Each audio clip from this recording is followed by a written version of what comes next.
Coucou, donc on se retrouve pour un petit tag que j'ai vu sur la chaîne Le Coin Lecture de Galae et qu'elle a trouvé sur la chaîne de Dorian, Monsieur Cabri.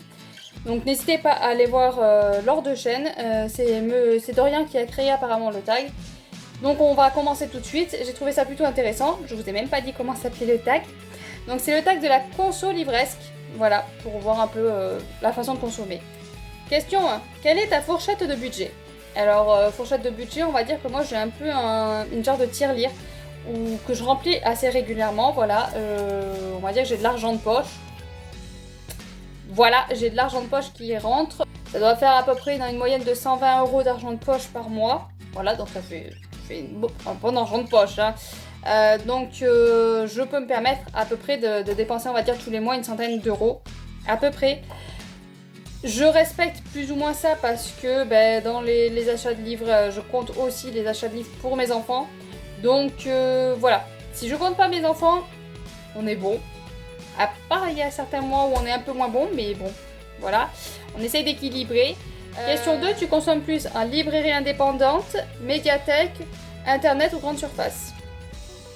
Donc moi je dirais librairie indépendante. Jusqu'à présent c'était librairie indépendante depuis depuis un an et demi. J'essaye de vraiment être librairie indépendante. Ça m'arrive des fois de temps en temps d'acheter d'occasion, mais là j'ai arrêté. Donc c'est surtout librairie indépendante. Il va y avoir là un petit peu moins d'achats en librairie indépendante parce que je me suis réabonnée à Françoisir. Donc du coup je vais acheter quelques livres, mais je vais essayer de réserver un maximum, c'est maximum librairie indépendante.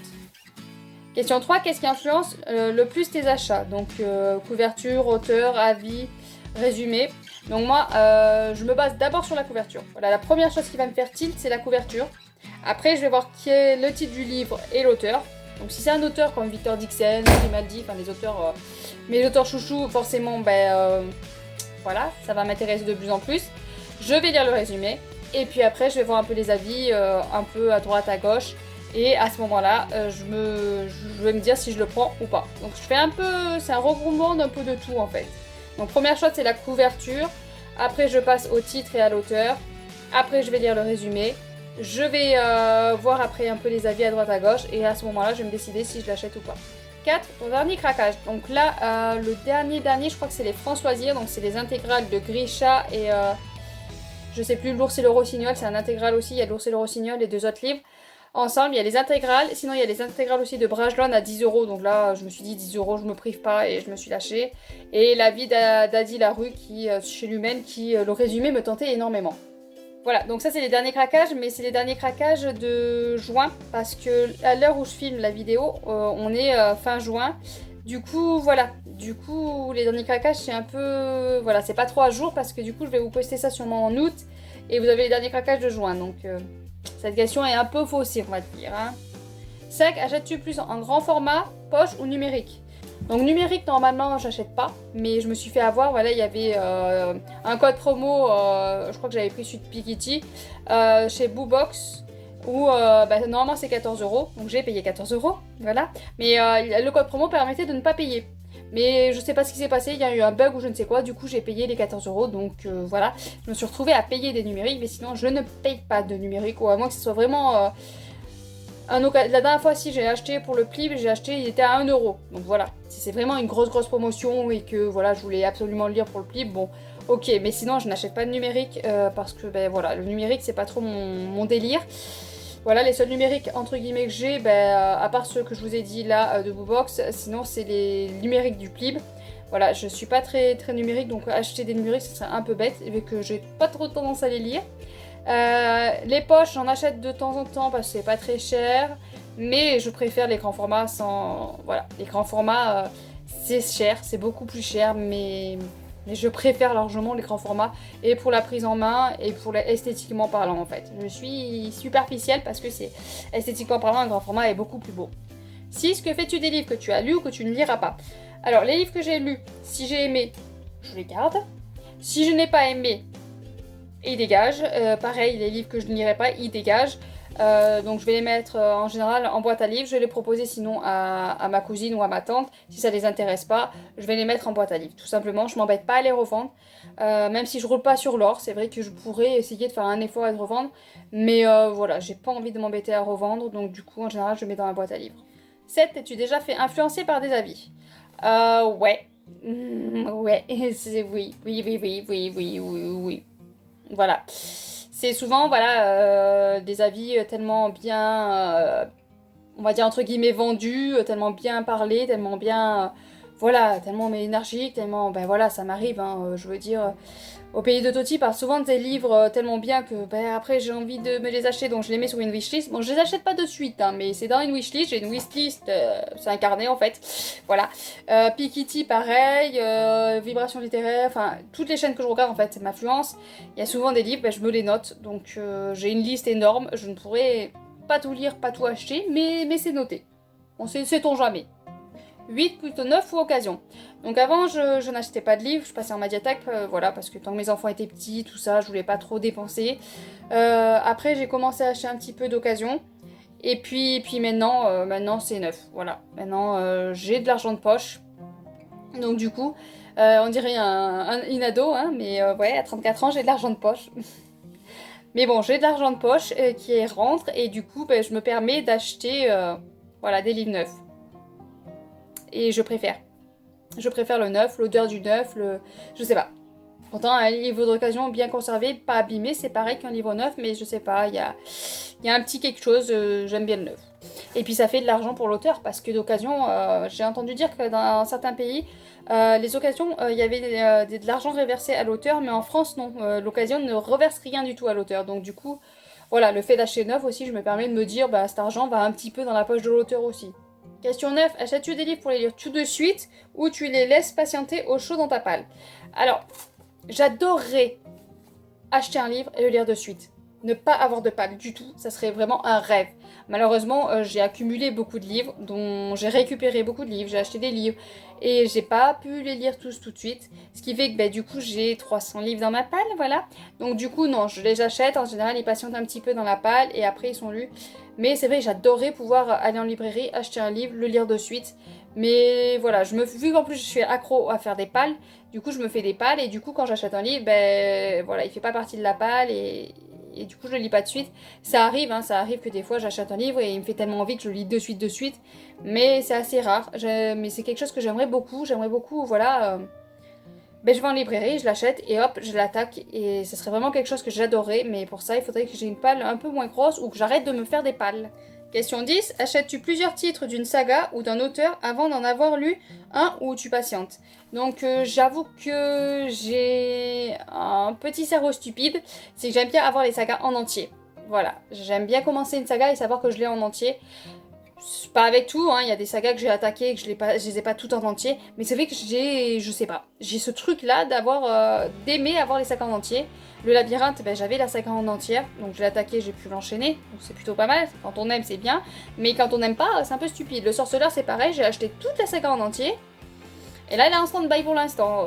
La passe miroir, c'est pareil, j'ai acheté toute la saga. Je sais pas si je vais aimer, mais j'ai tout. Harry Potter, pareil. Enfin, j'ai plein de sagas comme ça que j'ai en entier, sans savoir si je vais aimer ou pas. J'ai pas lu le tome 1 et j'ai tout en entier. C'est vraiment une manie et un truc que j'aimerais bien faire passer parce que je me dis en fait que ben si j'aime pas, point barre. Voilà, t'arrêtes la saga et puis basta. Que là, du coup, j'achète tout. Du coup, ben, ça me met une pression de dire ben, si t'aimes pas le 1, c'est bête parce que t'as les autres, donc faudrait quand même lire les autres. Enfin, voilà, c'est stupide. Donc voilà, j'ai tendance à acheter plusieurs tomes du même saga, plusieurs livres d'un même auteur, ça me gêne pas parce que c'est vraiment des livres différents, ça a strictement rien à voir pour moi. Je veux dire, je peux acheter Grimaldi, à mon avis, je peux acheter tous ses livres, ça me poserait pas de problème parce que je sais que je vais aimer. Après, c'est vrai que voilà, il y a des auteurs où tu sais que l'écriture ne passe pas, donc c'est pas la peine d'en acheter d'autres. Mais voilà, le fait d'avoir un titre, un résumé, ça donne envie, et même si c'est un autre... Enfin voilà, tu peux avoir plusieurs auteurs dans ta pile à lire sans avoir lu, enfin... Je sais pas si je me fais bien comprendre, là, je suis en train de embrouiller, mélanger les pinceaux. Donc voilà, donc j'ai tendance à acheter plusieurs livres d'une même saga sans avoir commencé le tome 1, et je peux acheter plusieurs livres d'un même auteur sans en avoir lu. C'est plus clair. Donc là, je vois que j'ai marqué 10 questions, mais je crois qu'elle disait qu'il y en avait 13. Donc je vais aller jeter un œil à sa vidéo. S'il y en a plus, ben, je continuerai à faire cette vidéo. Voilà. Question 11. Est-ce que tu as un auteur ou une maison d'édition chouchou? Donc oui, j'ai des petits chouchous. Hein, auteur, ben, j'ai, comme je vous ai dit, je vous en ai parlé en plus tout à l'heure, Virginie Grimaldi, Victor Dixon. Voilà, ceux-là, je suis certaine que je vais aimer. Si jamais Lysia Marot écrit d'autres livres, ben, je sais que je vais les acheter, que je vais aimer. Anna Clestel, pareil. Voilà, je sais que certains auteurs, je suis pas sûre qu'ils vont... Certains, je sais pas s'ils vont écrire d'autres livres, mais si un jour ils écrivent d'autres livres, ben, je vais l'acheter. Ça m'est arrivé avec Camille Salomon. J'ai lu un livre et j'ai tellement aimé sa plume que ben, dès qu'elle a sorti un autre livre, pop, j'ai foncé dessus. Je l'ai toujours pas lu, hein, c'est Symbiose, j'ai toujours pas lu. Mais bon, c'est l'auteur préféré, c'est un auteur que j'aime beaucoup, en ayant lu un livre. Voilà. Et puis c'est chez Inceptio. Voilà, maison d'édition. Chouchou, Inceptio. Inceptio, voilà, je commence à avoir une bonne collection. Il doit m'en manquer quelques-uns, donc il faudrait peut-être que je continue à les rajouter pour les avoir tous. Mais voilà, je sais qu'Inceptio, voilà, je suis pas trop souvent déçue. Et puis, qu'est-ce qu'il y a d'autre? Il y a Plume Blanche aussi. Plume Blanche qui commence à... Il y a plein de livres qui commencent à me faire très envie. J'ai Pocket Jeunesse aussi, que j'ai pas mal de livres de... Enfin bon, voilà. Mais chouchou, Inceptio et je dirais Plume Blanche qui commencent à venir dans les chouchous. J'ai Scrinéo aussi qui est plutôt pas mal. Enfin, il y a des petites maisons comme ça qui commencent à grappiller et qui je commence à repérer, que je commence à me dire, c'est cette maison d'édition, tu peux y aller. Voilà, je sais qu'il y a certaines maisons d'édition, je peux y aller sans problème. Question 12, est-ce que tu craques pour les nouveautés ou préfères-tu lire des livres anciens? Depuis que je fais les sorties, voilà, depuis que je surveille les sorties livresques, j'avoue que je craque beaucoup sur les nouveautés. Voilà, je craque beaucoup sur les nouveautés. J'achète des livres anciens, pas trop, à moins que voilà, j'entende des avis plutôt pas mal, du coup ben, ça me donne envie de les acheter. Mais c'est vrai que depuis que je vois les sorties, ben, je fais les sorties et je me dis celui-là je veux absolument l'acheter, celui-là je veux absolument l'acheter, et du coup j'achète beaucoup de nouvelles sorties. Mais voilà, si je vois des avis de livres qui sont sortis il y a 10 ans, si l'avis est très positif, si le résumé me tente beaucoup, ça va pas m'empêcher d'aller l'acheter. 13, la dernière question, est-ce que ta palle est un frein à tes achats? Je devrais dire oui parce que je supporte pas d'avoir autant de livres dans ma palle, mais non en fait, voilà. J'aimerais vraiment freiner mes achats parce que la grosse palle que j'ai ne me convient pas du tout, mais j'arrive pas à me raisonner, j'arrive pas à me freiner. J'ai tellement ce plaisir là d'aller acheter, d'avoir des nouveaux livres dans les mains, d'avoir des nouveaux livres dans ma bibliothèque que du coup, ben voilà, j'ai beau avoir une mauvaise relation avec ma palle, j'arrive pas à ralentir mes achats. Donc c'est un peu compliqué, donc ça ne freine pas vraiment mes achats, ça essaye des fois de me dire non, arrête tes bêtises, stop, arrête d'acheter. Donc j'essaye de rester sur un pied d'égalité, c'est-à-dire que si je lis 8 livres dans le mois, j'essaie de me dire arrête d'acheter, ça fait trop. Voilà, c'est pour essayer d'équilibrer. Donc voilà pour la dernière question. Je vous laisse, je vois que j'ai plus du tout de batterie, donc je vous laisse. N'hésitez pas à reprendre le tag et à me dire si vous le reprenez, histoire que j'aille voir ça sur votre chaîne. Faites de bonnes lectures bien sûr, et à bientôt!